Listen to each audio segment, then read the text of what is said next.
I'm excited. The people are excited. The citizens have a choice today because the city of Detroit is at a crossroad. We have to decide if we want to be a city that's known to have a heart. We have a poverty rate that's highest that it's been since 2017. We have the majority of our children that live in this city that's still locked in poverty and a prisoner of it, and we're still wrestling with affordable housing and homelessness. We have to make sure that our children, that families, can not only survive in the city of Detroit, but thrive. If my campaign does nothing else, I want it to inspire generations coming behind me to know that it's our responsibility to do our part, not to just stand by and let institutional politicians and policies fail us, but we got to step up and stand up and build a city that works for all Detroiters. And I'm excited about that, to play a part in that. Have you been paying close attention to the polls at all? What are your thoughts on kind of how this race has been shaping up so far? The reason I got into this race is because the majority of the people in the city of Detroit are not invested and engaged in the democratic process. And so we're only talking, when you talk about polls, when you talk about most forums, when you talk about most town halls, they're only accessible and they're talking to a restricted few of the citizens of Detroit.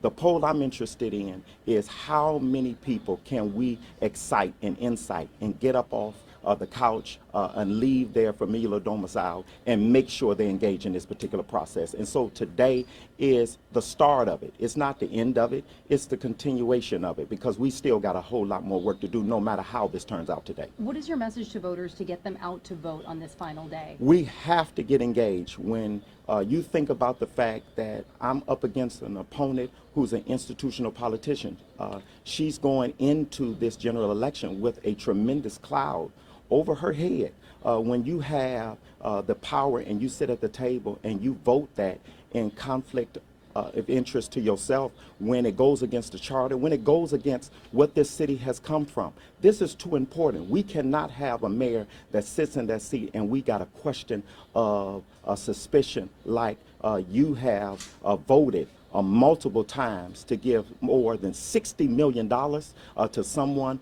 that you were in relationship with and you personally benefited from. The citizens of this city can't afford to have that. We got to have somebody. That's why my platform promises a compliance officer that will make sure, not like the Inspector General, that you're reactionary, but you're proactive. The city of Detroit's business has to be done at a level where it's above reproach. And that's what I promise to give the citizens. I promise to give them a mayor they can trust and a mayor that would be committed to run the distance.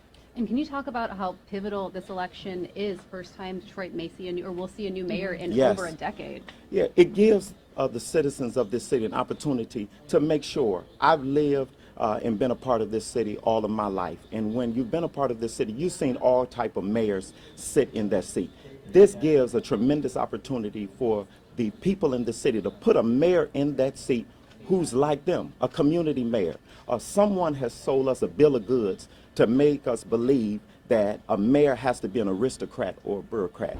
Government was created by the people to benefit the people. And when you got 58% of the people polled suggesting that government and institutional, I believe that this is a tremendous opportunity for the streets to speak, not just the select few, but for the entire city to speak in a way that sends a loud, resounding message that we want to make sure we include at the table. We're not trying to take anybody's chair away from the table. We're just trying to say it's about time to add more residents' chairs to the table. We're not trying to pull anybody down and cause Detroit to be divided. We're trying to say that, listen, while we're building up Detroit, let's build everybody up in Detroit so everybody can participate in the Renaissance. Should Sheffield face consequences for...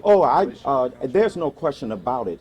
Sheffield has got to face consequences. Listen, we have a tremendous, dangerous history and pattern in this city of turning a deaf ear and a blinded eye to corruption. This is not something new. These rumors have been circulating for years and nobody's addressed it and nobody's talked about it. And now our kids, that's the heartbreaking part of this, our kids got to pay the penalty for this. When you got contaminated dirt being left in our community, harming our children. Listen, this is a crossroad that we cannot afford to get wrong.